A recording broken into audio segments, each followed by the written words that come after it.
She said her phone died at midnight. A small apology wrapped in a yawn when she slid back under the sheets that smelled like rain and perfume I didn't recognize.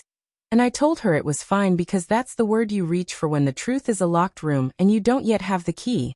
She turned away, shoulders tight beneath the comforter, and the blue of the bedroom blinked back to stillness like nothing had happened. I lay there listening to the kind of silence that has edges, counting the distant horns and the soft drum of water in the radiator, until the first vibration rattled the wood of my nightstand. Not my phone, hers.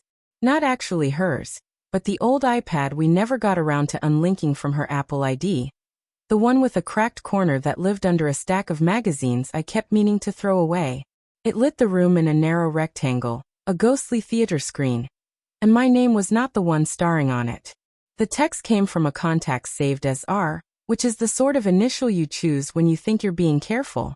The message preview was short enough to fit hole on the lock screen, long enough to punch a hole through the hour. You home? Miss your voice. I didn't move, didn't reach, didn't even let my breathing change. The iPad settled back into black like a closing eye. A minute later, another splash of light. Thought your phone died, smirking face. The sly little curve of that emoji landed with a louder sound than the radiator ever made. Behind me, the blanket rose and fell. She slept the way guilty people sleep when they believe in their cover story. I let it pass. I don't know what virtue that was, patience, fear, denial, but it wore the shape of resolve for 1 hour, then 2.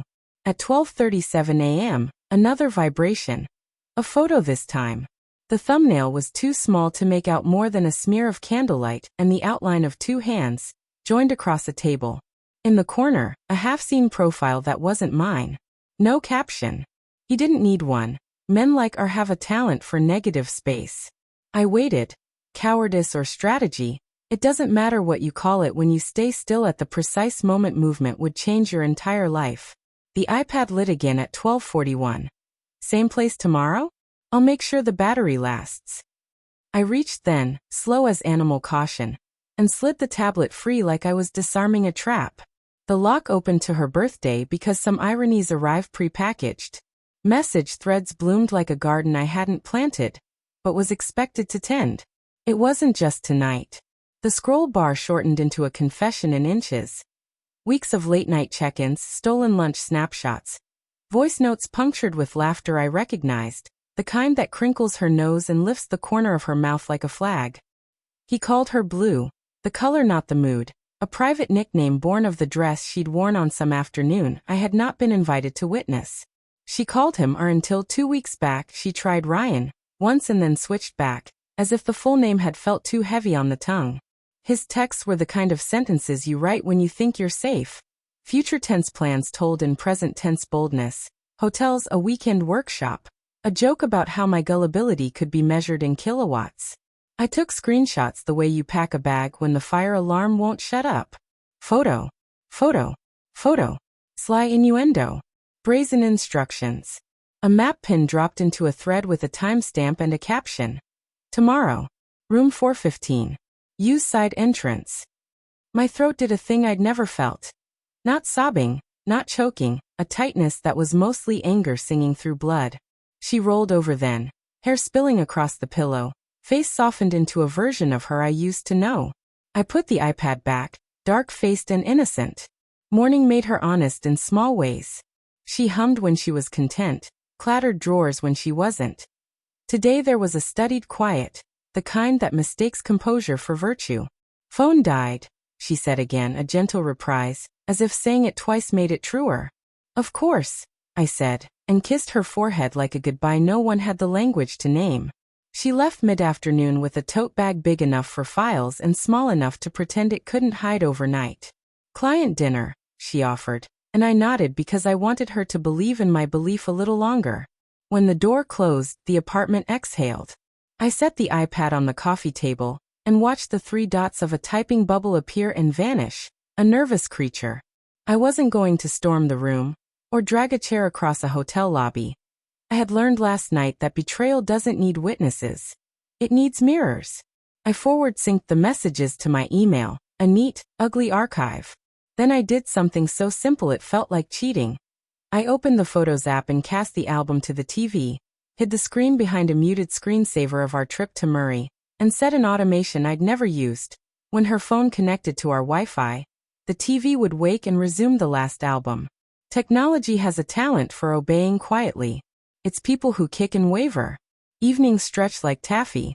I made tea I didn't drink and stood at the window watching the street be its ordinary self. Dog walkers, a boy on a bicycle too big for him, a couple arguing with their hands. At 10:30 her location shared a 2 neighborhoods away. At 11:50, it went gray. Midnight again, like a scene with a director who loves repetition. The apartment key scratched the lock at 12:23 a.m. She came in on careful feet, face made up in a way that aimed for smudge-proof. I wondered who had tested that claim earlier. "You're up," she said, startled and then composed. "Couldn't sleep," I said and smiled. The television woke like a quiet animal, soft light sliding across the wall, the photos we took at Pindy Point flicking by. Her hair in the wind, my arm around her waist, a blue scarf whipping like a banner. She relaxed a notch, thinking nostalgia was the thing I'd chosen to drown in.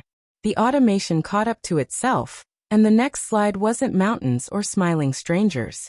It was a screenshot. "You home? Miss your voice." Then the candlelit hand's photo, now fully, terribly large, the curve of his thumb over the back of her knuckles making a cathedral of the smallest bones. Next his hotel pin. Then her reply, "Side entrance is better," grinning face with sweat. In the quiet, a small sound escaped her, half inhale, half word.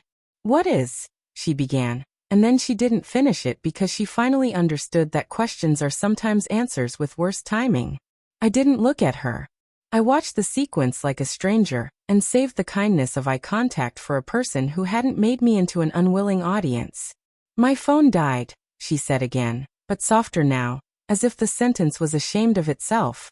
"His didn't," I said, and let the next text roll. "Tomorrow. Can't wait to taste your." I paused it there mercifully, because there are words you don't need to hear aloud to know where they wound. "We can talk," she said, voice thin as tracing paper. "It's not." "It is," I said, and I was surprised at how gentle my voice sounded, like we were deciding what to have for dinner. I picked up the envelope I'd addressed an hour ago and set it on the coffee table. Inside was nothing dramatic.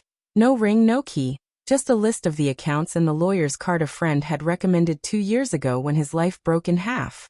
"Preparation isn't cynicism," he'd said. "Sometimes it's self-respect planned in advance." She reached for my sleeve.